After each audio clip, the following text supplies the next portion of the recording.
In this example, we're going to be finding the sum of both of these functions algebraically and then graphically. So let's start with algebraically.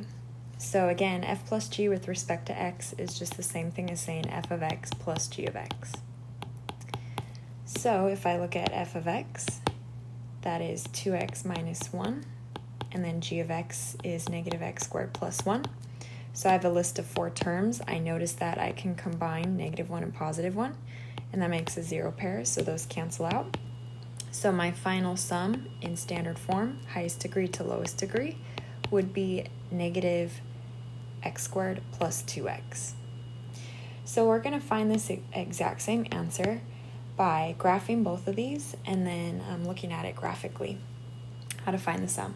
So my first function is a line, 2x minus 1. My slope is 2 over 1, and then my y-intercept is negative 1. So I start at negative 1 on the y-axis, and then my slope tells me to go up 2 over 1. So I'm going up 2 over 1.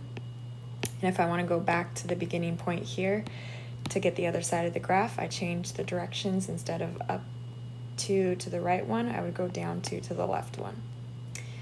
So here is my first function, f of x.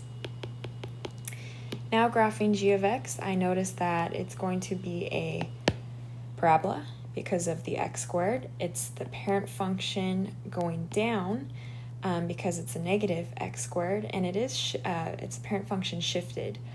And this back number here, this positive 1, means the parent function that used to start at the origin is now shifted up 1.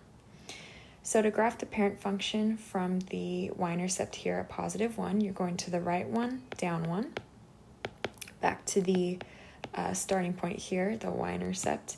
You go to the left one, down 1, and then back again to the y-intercept here. You're going to the right 2, down 4, back to the y-intercept, to the left 2, down 4. That's how you graph the parent function. So if I want to find the sum visually, we're going to be doing the following. For instance, if you want to find when you have the sum f plus g at 0, what would you get? So really this is the same thing as saying f of 0 plus g of 0. So if you plug in 0 for x on our line, if you plug in 0 for x, you get negative 1, right? And if you plug in 0 for our parabola, you get positive 1. So if you add those together, you should get 0. So here's our very first point. And you could just look at the picture from here on out. So if I go to 2 to the right, so when x is 2, so when x is 2 right here, when x is 2, looking at my line, my y is positive 3, and when x is 2, again still right here, if I look at my parabola, the y value is negative 3. So if I take positive 3 and add negative 3 to that, I would get 0. So there's my second point. Let's look at when x is 1. 1 is right here. So when x is 1, my line, when x is 1, it would be positive 1. And looking at my parabola, when x is 1, I have 0, right? So if I take 1 plus 0, I would get positive 1. So our point is right there. Let's go to 3. Let me erase some of this.